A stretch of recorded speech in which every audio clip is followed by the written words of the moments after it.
I hear say youths don't enter street to go block the Lagos Benin road, and these people don't come outside, they protest. Say wetin happen? Say security people don't enter their town, come kill people, and as they kill them, these people they just use style run away. And I hear say wetin cause this whole case now? They say police have been I call them vigilante. They decide say now they won't go the raid.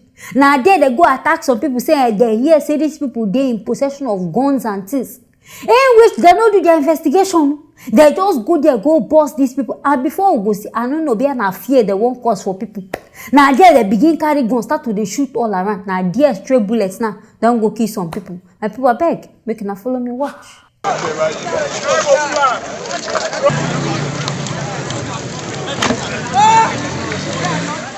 The protesters said some personnel of the Edo State Vigilance Group stormed a business spot on Monday night and alleged that one of the men selling bread, eggs and noodles is in possession of illegal firearms, an allegation the bread seller denied. They said the security personnel removed the man's belongings and kept them in their vehicles and allegedly shot sporadically, killing the food seller and a motor apprentice. Vigilante about 7 of them. They carry 3 cars. You understand? They carry Lexus, they carry Benz, they carry one other Toyota, small one. As they come to look for this my brother. Accusing us, say, immediately they rush in, they say, where our God? They say, which God?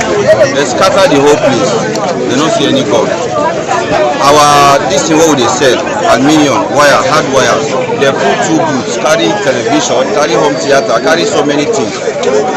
Pull the 3 cars, go. Immediately we say more come report for station. On our way coming, one of our brother here, they run, meeting us, say they don't kill our brother. So we even ignore the station, go there, only for us to go. We see, in fact, now my clothes even did the guy body. He was preparing Indomie.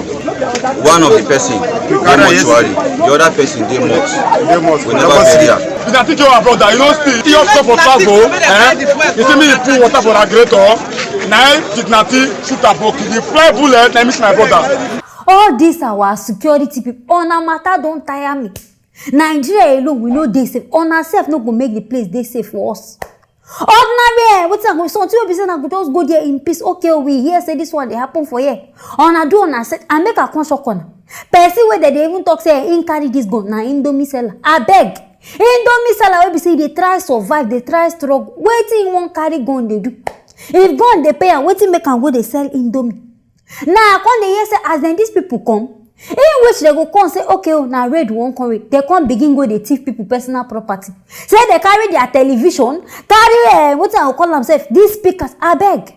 What in all these ones get to do with all this when they do? Because to me, this one a pure robbery on a be thief. On I even sure say these people they be real vigilante, they no be criminals they be. Because I never see where vigilante go come your house, say on they do raid search. And I can't go they enter into people properties, they carry their personal livestock. It don't make sense. And because of this one, now what make them they use commerce site? Say they don't want to hear the whole way police they talk say fight, they don't find these people they go give them lie. They won't see them, these people will be say they do this attack, they won't see them. Because the people where they kill now, their families just there, they suffer for nothing. Government never even compensates them. And until government finds something to do about this matter, they no go come up for road. And I say this protest, in fact, if I see the kind of traffic where it don't cause no movement, and then these people mean business. I say police can't even go there, in which they will go calm these people down. They can't still go there, they do gra. They talk say, I made a clear, I beg. Now when I commit offense, now when I people commit, when I go beg them, now still can't go there, they do. I hope say this one no go turn bloody sha. Because the way they say, if I say then these youths, they really vex. And make I not forget, most of these people now Hausa people. And I know as their own, they know they hear word one time. Later now go here say fights don't start, dagger fight don't start. Government are making a try contain this one, make it no pass like this. Anyways, my people, now here I go take break on this matter. Make a stay tuned for our next story.